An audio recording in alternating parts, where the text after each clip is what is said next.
The muddy waters of the Mississippi River reflected the amber glow of dawn on May 13, 1863, as Major General Ulysses S. Grant stood atop the bluffs overlooking the formidable fortress city of Vicksburg. The Confederate stronghold loomed before him like an ancient citadel, its cannon-bristled heights commanding every bend of the great river. For nearly 2 years, this Gibraltar of the Confederacy had defied Union attempts to capture it, splitting the nation's most vital waterway and keeping the Confederacy's western territories connected to the rebellion's beating heart. Grant's weathered face bore the marks of countless battles and sleepless nights spent planning this most audacious campaign. Behind him stretched the Army of the Tennessee, 45,000 battle-hardened veterans who had followed their commander through the labyrinthine bayous of Louisiana and across the treacherous Mississippi. Under cover of darkness, the general's piercing blue eyes surveyed the Confederate earthworks that crowned Vicksburg's hills, a maze of trenches, redoubts, and artillery positions that had been strengthened over months of preparation. The city's strategic importance could not be overstated.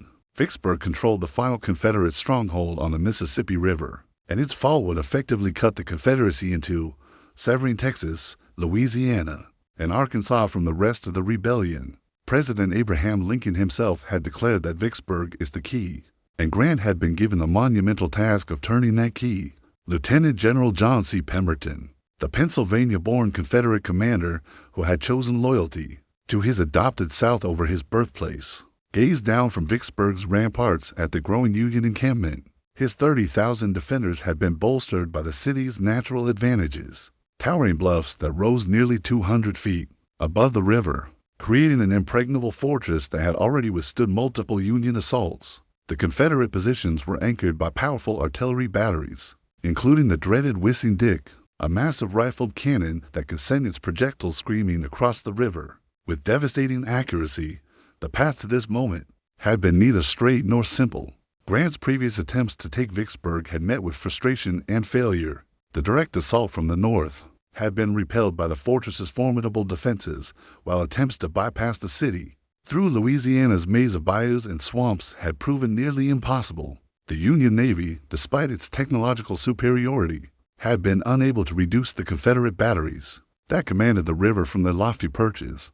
But Grant was not a man easily deterred. His reputation for tenacity had been forged in the bloody crucibles of Fort Donelson and Shiloh, where his refusal to retreat had earned him the grudging respect of even his critics. The general understood that Vicksburg could not be taken by conventional means. It would require a campaign of unprecedented boldness and strategic innovation. As reported in contemporary accounts from Harper's Weekly, the Union forces had already demonstrated their ability to adapt and overcome seemingly impossible obstacles. Grant's decision to march his army down the western bank of the Mississippi, cross the river south of Vicksburg, and approach the fortress from the undefended rear represented a complete departure from traditional military doctrine. It was a gamble that would either end in brilliant victory or catastrophic defeat. The morning sun climbed higher, casting long shadows across the Confederate earthworks as both armies prepared for what would become one of the Civil War's most decisive campaigns. Grant knew that the road to victory would be long and bloody, but he also understood that the fate of the Union itself might well depend on the outcome of the battle that was about to unfold beneath the guns of Vicksburg. The night of April 30th, 1863, would be remembered as one of the most audacious military maneuvers in American history. Under the cover of absolute darkness, Admiral David Dixon Porter's fleet of transport vessels and gunboats prepared to ferry Grant's army across the treacherous Mississippi River at Bruinsburg, 30 miles south of Vicksburg. The operation represented the culmination of months of careful planning and required split-second timing to succeed. Grant had spent weeks studying every detail of the crossing site. Bruinsburg offered the only viable landing point south of Vicksburg, where his army could establish a beachhead without facing immediate annihilation from Confederate artillery. The general's staff had worked tirelessly to coordinate the complex logistics of moving 45,000 men, their equipment, and supplies across nearly a mile of fast-flowing river, while maintaining absolute secrecy from Confederate scouts. The first wave of assault boats pushed off from the Louisiana shore at 2 o'clock in the morning, their oars muffled with cloth to prevent detection. Major General John A. McClernand's 13th Corps led the crossing, with seasoned veterans of the Army of the Tennessee manning the makeshift flotilla of commandeered civilian craft, naval launches, and hastily constructed pontoons. The men understood that discovery would mean certain death. Confederate cavalry patrols regularly swept the Mississippi's eastern bank, and any alarm would bring Pemberton's entire army down upon the exposed landing force. Colonel Benjamin Grierson's cavalry raid, launched simultaneously from Tennessee, had drawn Confederate attention away from Grant's true objective. Grierson's 1,600 horsemen were carving a path of destruction through central Mississippi, tearing up railroad tracks, burning supply depots, and creating the impression that the main Union thrust would come from the northeast. The deception was working perfectly. Pemberton had dispatched significant forces to pursue the elusive cavalry, weakening Vicksburg's immediate defenses. As the first Union soldiers splashed ashore at Bruinsburg, they encountered only token resistance from surprised Confederate pickets. The landing site had been chosen, with characteristic Grant precision, a narrow beachhead protected by natural bluffs that would provide defensive positions once secured within hours. McClernand's entire corps was across the river and establishing a perimeter, while Porter's gunboats maintained their vigil against potential Confederate naval interference. The speed of the crossing operation exceeded even Grant's optimistic projections. By dawn on May 1st, the full Union corps were on Mississippi soil, with engineers already constructing temporary bridges to expedite the movement of artillery and supply wagons. The Army of the Tennessee had achieved what many military experts had deemed impossible: a successful opposed river crossing against a prepared enemy in hostile territory. News of the landing reached Pemberton's headquarters in Vicksburg by mid-morning, transmitted by frantic telegraph messages from Confederate outposts along the river. The Confederate commander found himself facing the nightmare scenario that had haunted his planning for months: a large Union force operating in his rear, cutting his supply lines and threatening to isolate Vicksburg from reinforcement. Pemberton's initial response was to dispatch Brigadier General John S. Bowen's division to contain the Union beachhead, but the Confederate general vastly underestimated the size and determination of Grant's force. According to detailed accounts preserved in the official records of the War of the Rebellion, Grant himself crossed the river on the morning of May 1st, immediately assuming personal command of the operation. The general's presence electrified his troops, who had learned to trust their commander's tactical instincts implicitly. Grant's first orders were characteristically aggressive. Instead of consolidating a beachhead as conventional military wisdom would dictate, he ordered an immediate advance inland to seize the initiative before Confederate forces could organize effective resistance. The crossing at Bruinsburg marked a fundamental shift in the Vicksburg campaign's momentum. Grant had successfully transported his entire army to the east bank of the Mississippi, establishing a secure base of operations that could not be dislodged by Confederate counterattack. More importantly, the Union commander had seized the strategic initiative, forcing Pemberton to react to Union movements rather than dictating the campaign's pace and direction. As his army began its march into the Mississippi interior, Grant knew that the most dangerous phase of the campaign was just beginning. The morning of May 1st, 1863, dawned clear and warm as Grant's army pushed inland from their Bruinsburg beachhead, leaving the protective embrace of Porter's gunboats behind. The Union commander had made a decision that would have seemed reckless to more cautious generals. He ordered his supply lines cut, directing his army to live off the land as they advanced into the heart of Confederate Mississippi. This bold stroke eliminated the vulnerability of extended supply chains, while increasing his army's mobility and speed of advance. Major General James B. McPherson's 17th Corps led the advance, their blue columns snaking through the rolling countryside of Warren County toward the strategic railroad junction at Jackson, Mississippi's capital. Grant's strategy was becoming clear to his subordinate commanders. Instead of marching directly on Vicksburg's formidable defenses, he intended to strike at the Confederate supply network, isolating Pemberton's garrison and forcing them to fight on terms of Union choosing. The Army of the Tennessee moved with purpose and discipline, honed by 2 years of campaigning. Veteran regiments that had fought at Shiloh and Corinth maintained steady marching pace despite the unfamiliar terrain and humid Mississippi heat. Supply wagons commandeered from local plantations groaned under loads of confiscated provisions, while fast-moving cavalry screens protected the Army's flanks from Confederate reconnaissance. Pemberton faced an agonizing strategic dilemma from his headquarters in Vicksburg. Intelligence reports flooding in from across central Mississippi painted a confusing picture of Union movements. Grierson's cavalry continued their destructive rampage in the east, while Grant's main force appeared to be moving away from Vicksburg toward Jackson. The Confederate commander wavered between concentrating his forces to defend the fortress city or dispersing them to protect the vital railroad connections that kept his army supplied and reinforced. The first significant clash came at Port Gibson on May 1st, where Bowen's Confederate division attempted to block the Union advance at a naturally strong defensive position. The small Mississippi town sat astride the road network leading inland from the river, and its capture would open multiple avenues of approach toward Vicksburg's rear. Bowen had positioned his 8,000 men along commanding ridges that overlooked the approaches to Port Gibson, confident that he could hold the position until reinforcements arrived. Grant's response was swift and overwhelming. McClernand's 13th Corps struck Bowen's left flank, while McPherson's 17th Corps enveloped the Confederate right, creating a double envelopment that threatened to destroy the entire Confederate force.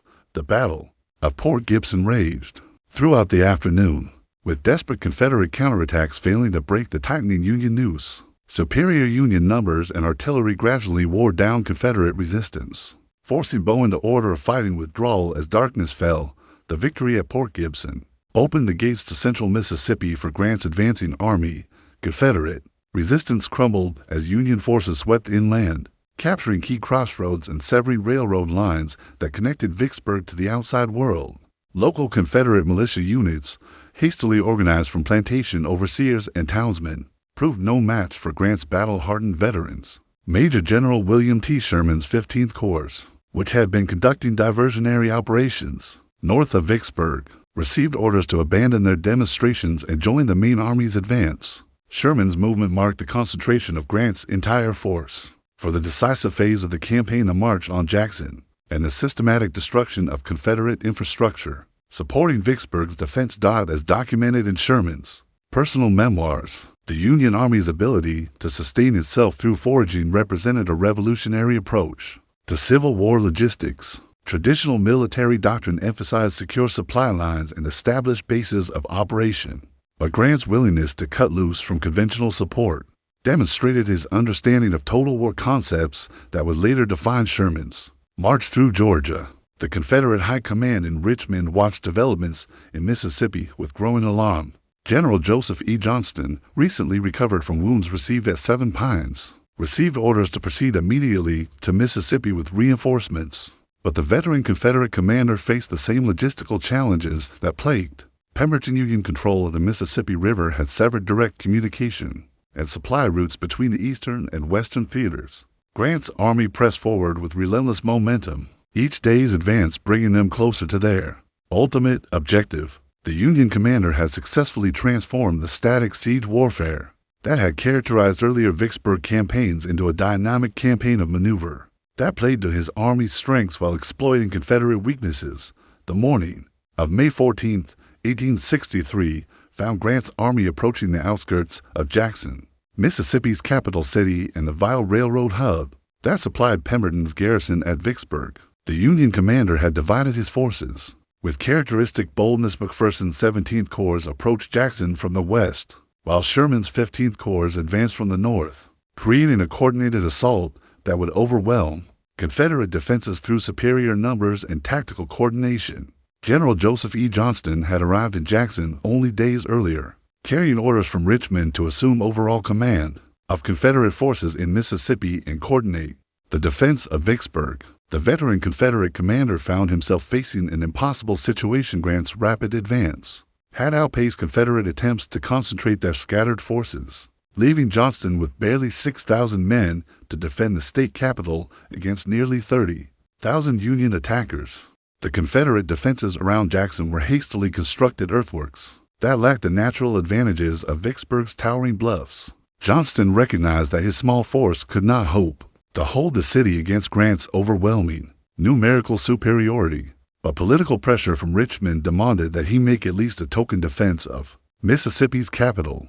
The Confederate commander positioned his troops along the western approaches to Jackson, hoping to delay the Union advance long enough to evacuate government archives and military supplies. Sherman's assault on Jackson's northern defenses began at dawn, with the experienced 15th Corps advancing in coordinated regimental formations that had been perfected during months of campaigning. The Union attack rolled forward with mechanical precision, overwhelming Confederate outposts and driving steadily toward the city's center. Confederate resistance, while spirited, proved insufficient to halt the disciplined advance of veteran Union regiments.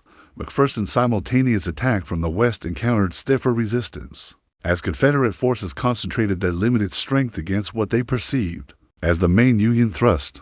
The Battle of Jackson quickly devolved into a series of sharp engagements, as Union forces methodically reduced Confederate strongpoints, supported by superior artillery that systematically demolished hastily constructed fortifications. The fall of Jackson was inevitable once Grant's coordinated assault began in earnest. Johnston, recognizing the futility of prolonged resistance with his inadequate force, ordered a fighting withdrawal to preserve his small army for future operations. By afternoon, Union forces had captured Mississippi's capital, securing the vital railroad junction that connected Vicksburg to Confederate supply sources in the east. Grant's occupation of Jackson represented far more than a simple tactical victory. It marked the systematic destruction of Confederate infrastructure supporting Vicksburg's defense. Union forces immediately began demolishing railroad facilities, military arsenals, and government buildings that could support Confederate war efforts. The capture of Jackson also severed the last reliable communication link between Pemberton's garrison and Confederate high command in Richmond. According to contemporary newspaper accounts from the New York Tribune, Grant's rapid advance from the Mississippi River to the state capital demonstrated Union forces' growing tactical sophistication and strategic vision.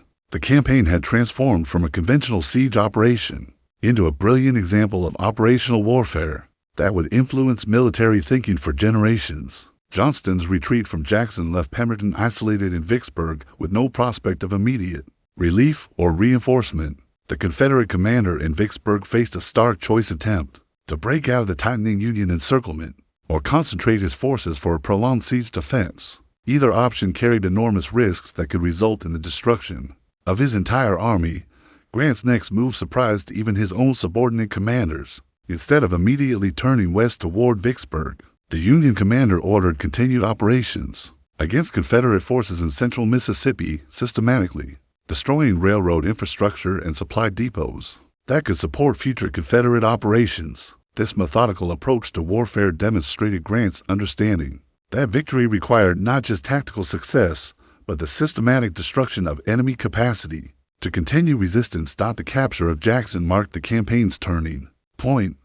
Grant had successfully isolated Vicksburg from external support, while positioning his army to approach the Confederate fortress from its most vulnerable direction. The Union commander had transformed what began as a river crossing into a comprehensive campaign that threatened to destroy Confederate power in the Western theater entirely. Sherman's forces began the systematic destruction of Jackson's military value, tearing up railroad tracks, burning arsenals, and demolishing facilities that can support Confederate military operations. The thoroughness of this destruction would earn Jackson the nickname Chimneyville and demonstrate the Union's evolving commitment to total war tactics. Following the capture of Jackson on May 14, 1863, Grant faced the crucial decision that would determine the campaign's final outcome. With Johnston's Confederate forces scattered and Mississippi's capital under Union control, the Army of the Tennessee stood poised to complete the encirclement of Vicksburg and begin the siege that would decide the fate of the Confederacy's western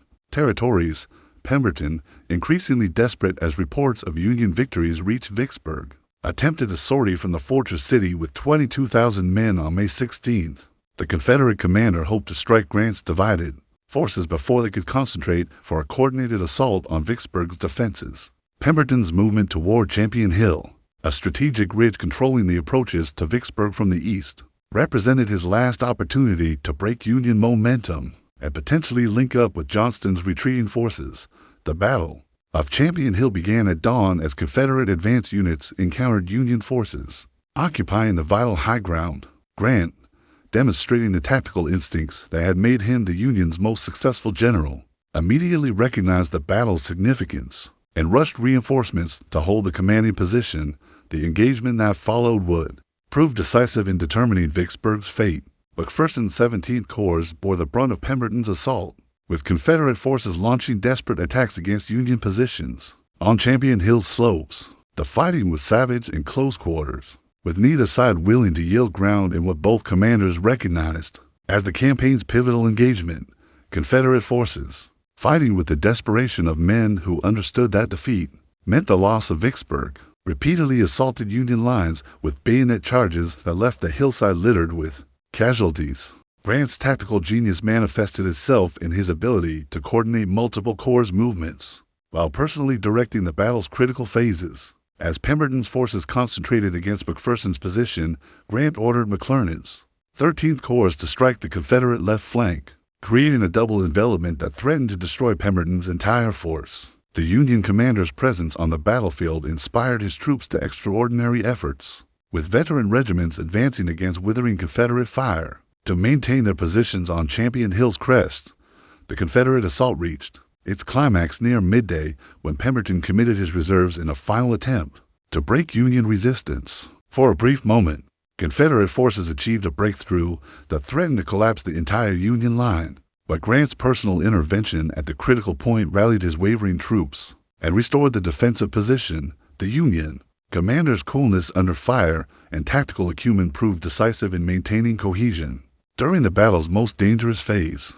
As afternoon shadows lengthened across Champion Hill's bloodied slopes, Confederate resistance began to crumble. Under sustained Union pressure, Pemberton's forces, exhausted by their failed assault and facing overwhelming odds, began a fighting withdrawal toward Vicksburg. The Battle of Champion Hill had cost the Confederates nearly 4,000 casualties, while demonstrating that Pemberton's army could not break Union encirclement through direct assault.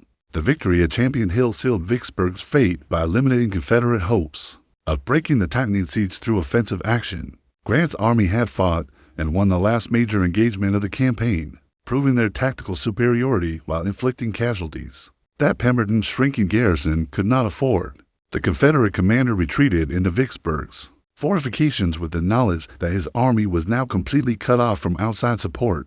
Union forces pursued Pemberton's retreating army with relentless pressure, preventing Confederate forces from establishing defensive positions outside Vicksburg's main fortifications. The remnants of the Confederate field army streamed into the fortress city on May 17th, carrying with them the demoralization of repeated defeats and the growing realization that relief would not be forthcoming. As documented in Grant's personal memoirs, the successful conclusion of the inland campaign represented the realization of strategic objectives that had seemed impossible just weeks earlier. The Army of the Tennessee had crossed the Mississippi River, captured the state capital, defeated Confederate field forces, and established complete encirclement of Vicksburg, all while maintaining the initiative and minimizing Union casualties. Through superior tactical coordination, the stage was now set for the siege that would become one of the Civil War's most famous military operations. Grant's army occupied commanding positions on all approaches to Vicksburg, while Porter's naval forces controlled the Mississippi River,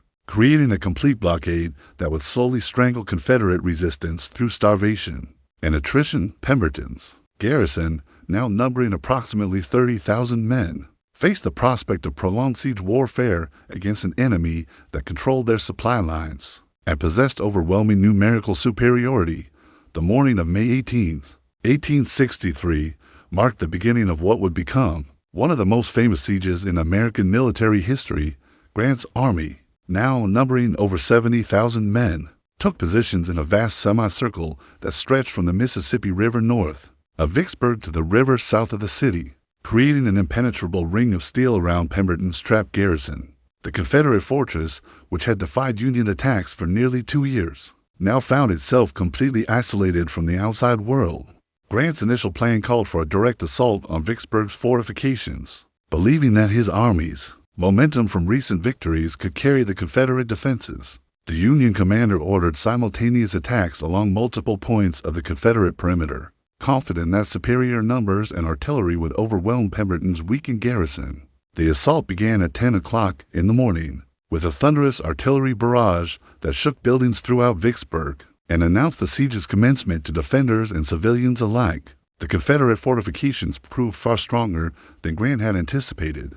Pemberton's engineers had spent months strengthening Vicksburg's natural advantages, creating a maze of interconnected trenches, redoubts, and artillery positions that maximized the defensive value of the city's commanding bluffs. Confederate forces, fighting from prepared positions with their backs to the wall, repelled Union assaults with devastating effectiveness, inflicting heavy casualties on attacking regiments. The failure of the May 19th assault taught Grant valuable lessons about the futility of frontal attacks against prepared fortifications. The Union commander, never one to repeat costly mistakes, immediately shifted tactics from direct assault to methodical siege warfare. Grant understood that time favored Union forces as army could be resupplied via the Mississippi River while Pemberton's garrison slowly starved behind their earthworks. Sherman's 15th Corps established positions north of Vicksburg, creating elaborate trench systems that mirrored Confederate fortifications, while providing protection for Union forces during the prolonged siege.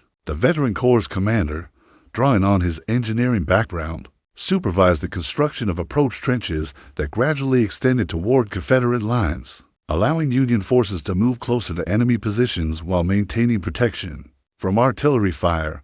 McPherson's 17th Corps occupied the center of Union lines, directly confronting Vicksburg's strongest fortifications along the Graveyard Road. The Corps established a sophisticated network of artillery positions that maintained constant pressure on Confederate defenses while supporting potential assault operations. Union engineers began the dangerous work of sapping digging tunnels toward Confederate fortifications that could be packed with explosives to breach enemy lines. McClernand's 13th Corps completed the encirclement by occupying positions south of Vicksburg, effectively cutting off all land routes into the besieged city. The Corps established communication with Porter's naval forces, creating a coordinated blockade that prevented any supplies from reaching Pemberton's increasingly desperate garrison. Union control of the Mississippi River meant that even small boats attempting to run the blockade faced destruction by naval gunfire. Life within besieged Vicksburg quickly deteriorated as food supplies dwindled, and constant artillery bombardment made normal activities impossible.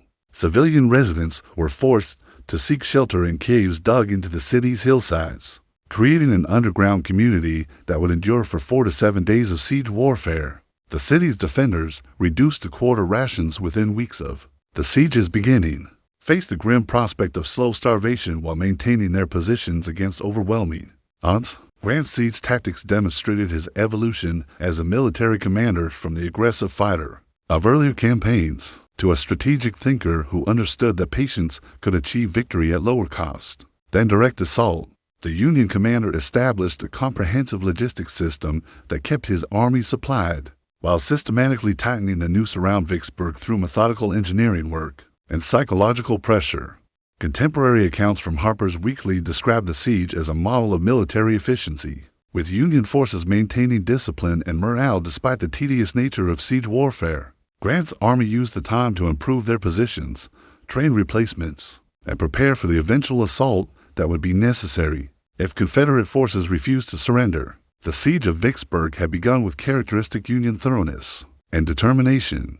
Grant had transformed his army from a mobile strike force into a siege engine capable of maintaining pressure indefinitely while Confederate resources slowly diminished. The outcome was no longer in doubt, only the siege's duration remained to be determined by Confederate willingness to endure impossible conditions rather than accept inevitable defeat. By late June 1863, the siege of Vicksburg had reached its inevitable conclusion. After 4 to 7 days of constant bombardment, starvation, and psychological pressure, Pemberton's garrison could no longer maintain effective resistance. Against Grant's overwhelming force, the Confederate commander faced the agonizing choice between ordering a fuel breakout attempt that would result in his army's destruction, or negotiating surrender terms that might preserve his soldiers' lives while acknowledging Confederate defeat. The final weeks of the siege had witnessed extraordinary suffering. Within Vicksburg's shrinking perimeter, Confederate soldiers, reduced to eating mule meat and tree bark, maintained their positions. Through sheer determination despite facing impossible odds, civilian residents emerged from their cave shelters only during brief lulls in Union bombardment, creating a surreal underground existence that demonstrated human resilience under extreme conditions. The city's wells had been contaminated by artillery fire, forcing defenders to collect rainwater in makeshift containers while dodging constant sniper fire from Union sharpshooters. Grant's siege operations had evolved into a masterpiece of military engineering and logistics coordination. Union forces had dug approach trenches to within yards of Confederate fortifications, while maintaining supply lines that kept 70,000 men fed, equipped, and ready for battle. The Union commander had demonstrated patience and strategic vision that contrasted sharply with his earlier reputation for aggressive frontal assaults, proving his ability to adapt tactics to circumstances while maintaining relentless pressure on enemy forces. The decisive moment came on July 3rd when Union engineers successfully detonated a massive mine beneath the 3rd Louisiana Redan, one of Vicksburg's strongest fortifications. The explosion, visible for miles along the Mississippi River, created a crater that could have provided Union forces with a breakthrough point. But Confederate defenders quickly sealed the breach with desperate counterattacks that prevented exploitation of the tactical advantage. Pemberton's decision to seek surrender terms reflected his understanding that further resistance would only increase casualties without changing the siege's ultimate outcome. The Confederate commander requested a meeting with Grant on July 3rd, hoping to negotiate honorable surrender conditions that would allow his men to return home rather than face imprisonment in Union prison camps. The two generals, both veterans of the Mexican War who had known each other before the current conflict, met between the lines under a flag of truce to discuss terms. Grant's initial demand for unconditional surrender met strong resistance from Pemberton, who argued that his men deserved better treatment after their courageous defense of Vicksburg. The Union commander, recognizing that generous terms might speed the surrender process and avoid a costly final assault, eventually agreed to parole Confederate soldiers rather than imprison them. This decision, while controversial among some Union politicians, demonstrated Grant's practical approach to ending resistance while minimizing casualties on both sides. The formal surrender ceremony took place on July 4, 1863, creating powerful symbolism as Vicksburg fell on Independence Day. Confederate forces marched out of their fortifications with colors flying and bands playing, maintaining military dignity despite their defeat. Union soldiers, respecting their opponent's courageous defense, refrained from celebrating ostentatiously while Confederate forces laid down their arms and accepted parole conditions as documented in the official records. The fall of Vicksburg represented one of the Civil War's most decisive strategic victories. The capture of the Confederate fortress completed Union control of the Mississippi River, effectively splitting the Confederacy in two and preventing coordination between Eastern and Western Confederate territories. The victory, combined with Lee's simultaneous defeat at Gettysburg, marked the war's turning point and signaled the beginning of inevitable Confederate collapse. Grant's Vicksburg campaign had demonstrated the Union's growing military sophistication and strategic coordination. The successful river crossing, inland campaign, and methodical siege proved that Union forces could execute complex operations, requiring coordination between Army and Navy units, while maintaining logistics over extended distances. The campaign's success established Grant's reputation as the Union's premier general and led directly to his promotion to command all Union armies. The Mississippi River ran free for the first time since the war's beginning, allowing Union commerce to flow unimpeded from Minnesota to New Orleans, while denying Confederate forces the strategic mobility that had prolonged their resistance. President Lincoln's declaration that the Father of Waters again goes unvexed to the sea captured the victory's profound significance for Union war aims and national reunification. The long road to victory had ended with Grant's army in possession of the Gibraltar of the Confederacy, opening the path to final Union triumph.